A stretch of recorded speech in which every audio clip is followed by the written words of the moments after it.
It's Coffee Near Me. I'm Barbara Deeb, where we share a cup of coffee, we share a conversation, and some passions that make the stories of our lives.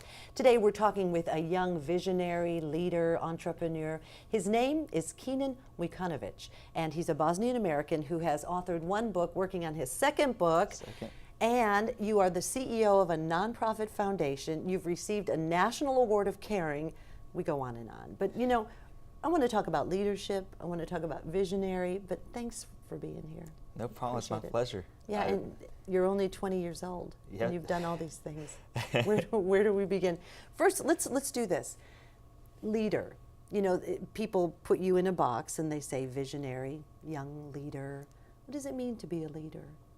I'm a firm believer in just leading by example. You know, leading is different from following. I'm a firm believer of it, and people oftentimes, I look at it as living out my purpose, which is to inspire people. When I was younger, I've always wanted to fit in and doing what the cool kids wanted to do. You know, in school, seeing all the popular kids, and me being an outsider, looking like I want to be that cool kid. But the more I dug into it, I realized that I was following, and I realized that I was different from everybody, and I didn't appreciate that at that time. But then when I was 16, I had a wake-up call, and I said, you know what, I'm going to appreciate that I'm different, and I'd rather not be like the 99%. I want to be like the 1%, so I have to be myself, because there's only one of me, and I can never be duplicated. No, okay, so 16, you had this epiphany. What was there some event that led to this epiphany? Oh yeah. So, like I said, you know, my parents are refugees. They came here with nothing but the clothes on their backs and a grocery bag. And, you know, I grew up in poverty for most of my childhood, had to learn the English language on my own, learn how to read and write. We didn't have an ESL program at the time at school. You didn't. The ESL program didn't exist in these parts. But you also, what I read something about you, when you were in the 3rd grade, you helped your parents learn English so that they could pass the citizenship test. I got a pamphlet from the United States government that showed hundreds of questions about, you know, history of the United States and the government, how it's structured and everything, and memorized these questions. Myself learned them first, and then taught my parents them the questions. And we had the CD. We would pop in the car on road trips somewhere, and like it would just play. And I would like always. It was like Jeopardy with me, you know. The narrator would ask the question, I would always answer it. What's your favorite question from that? I know you remember one. There are several. One of them was, who was the first president of the United States? I was like, George Washington. George Washington. and at the time, it was George Bush was the president. And so, you know, I asked, who is the current president of the United States? George Bush. And was the United States capital Washington, D.C.? All these questions, you know, as a 3rd grader, listen to this. And I would go to school. The funny part is I would go to school, and we would have social studies.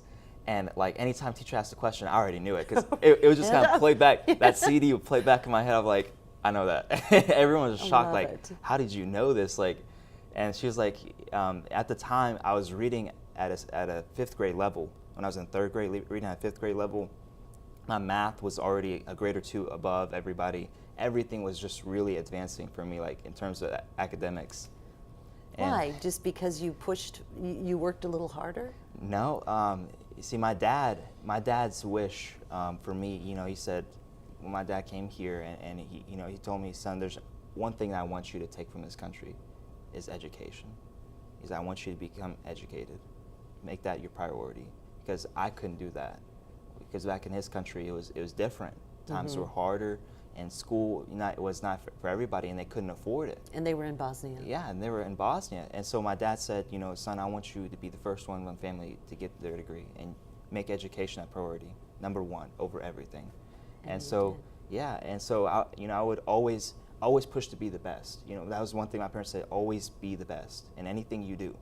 And I had a teacher when I was in the 3rd grade who told me that, you know, I was being made fun of a lot of times because you didn't speak English. Didn't speak English, and I was different from everybody in the class. I didn't look, you know, I went to a school that was, you know, in the backwoods country, you know, and I was one of the first minorities they've seen. Yeah. Put that in context. And so I was always. You were strange. I was treated as an outsider the whole time, and so I was always bullied, made fun of, and my teacher pulled me aside. She said, Kenan, you know, they're not laughing at you because, you know, you're different, you look different. They're laughing at you because you're better than them. You're smarter. You're doing what they're not doing.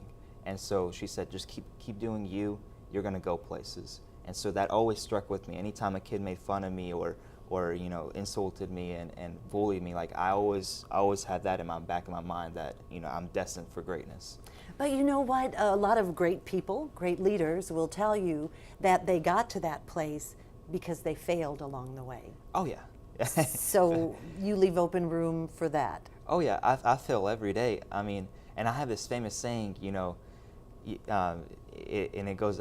My famous quote is, "It doesn't matter that the 1,000 battles you lost. It's about the one war that you won." Everybody's gonna lose battles. You look at countries who've been in war before. They lose battles over and over and over again. But it's not about the battles you lost. It's about the one war that you won. You just need that one war that you won, and that'll make you monumental. The best. You talk about the teacher saying you need to be the best. Yeah. Be you, do you. What's the best?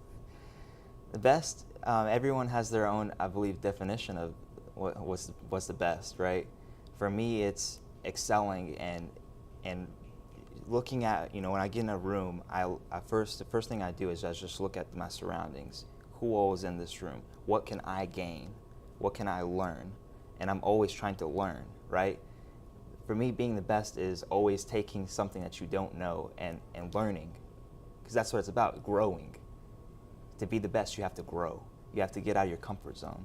A lot of people they get too comfortable and they get constricted. They don't grow in the process because you're staying the same. You don't learn anything, so you're just kind of moving along, right? That's right. Yeah. But you also give back, and we're going to talk about that. I want to talk more about that, giving back. We're talking with Kenan Mujkanovic, and this is a fascinating story. A young Bosnian American who's started a nonprofit foundation. You're watching Coffee Near Me. We're at the Warren County Public Library. I'm Barbara Deeb, and remember, you can continue the conversation at Coffee Near Me TV. More with Kenan ahead.